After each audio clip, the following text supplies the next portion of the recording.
Welcome to Storytime with Sugar. Today we're reading Laura's Star. I wish I had a friend, sighed Laura as she gazed out of her bedroom window. Someone special to share all my secrets with. But there was no one listening, only the distant stars that winked and glittered like tiny jewels in the night sky. Suddenly something caught Laura's eye. A streak of silver came whirling and twisting through the darkness. She gasped as it spun past her window, so close she could almost touch it. Something wonderful and magical was happening. Laura quickly put on her robe and slippers and hurried downstairs. Outside on the shadow pavement lay a little star, shooting sparks and colors like a giant sparkler. "You're beautiful," Laura whispered.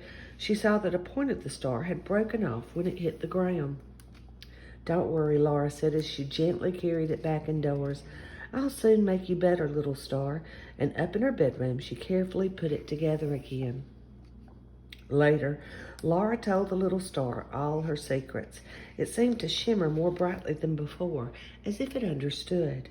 And as Laura drifted off to sleep, she knew she'd found a special friend at last.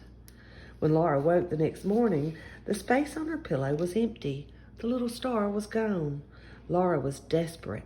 She searched under the blankets and scrabbled through her drawers. She looked high in the closet and crawled low beneath the bed, but it was no good. She couldn't find the little star anywhere.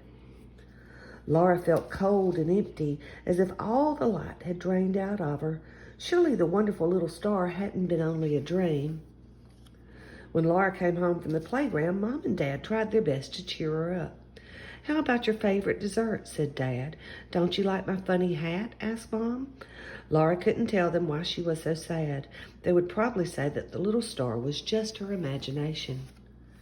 That night, as Laura climbed wearily up to bed, she saw a strange glow flickering from her room. Hardly daring to hope, she pushed the door open.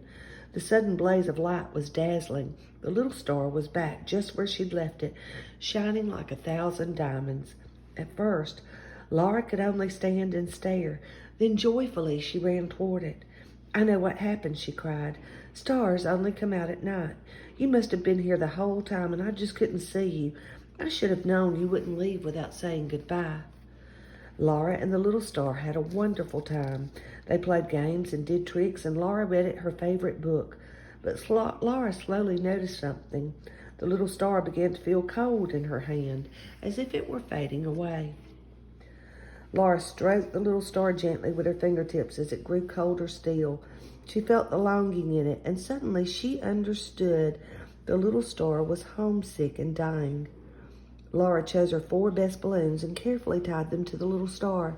"You'll always be my special friend," she whispered as she opened the window and let go of the strings. Slowly, the balloons drifted up into the darkness, and the little star twinkled at Laura as it grew smaller and smaller until at last it joined the other stars in the midnight sky. Laura didn't feel sad anymore, but her friend was back where it belonged. Each night, when she went to bed, she could whisper her secrets into the darkness, knowing that the little star was somewhere out there listening.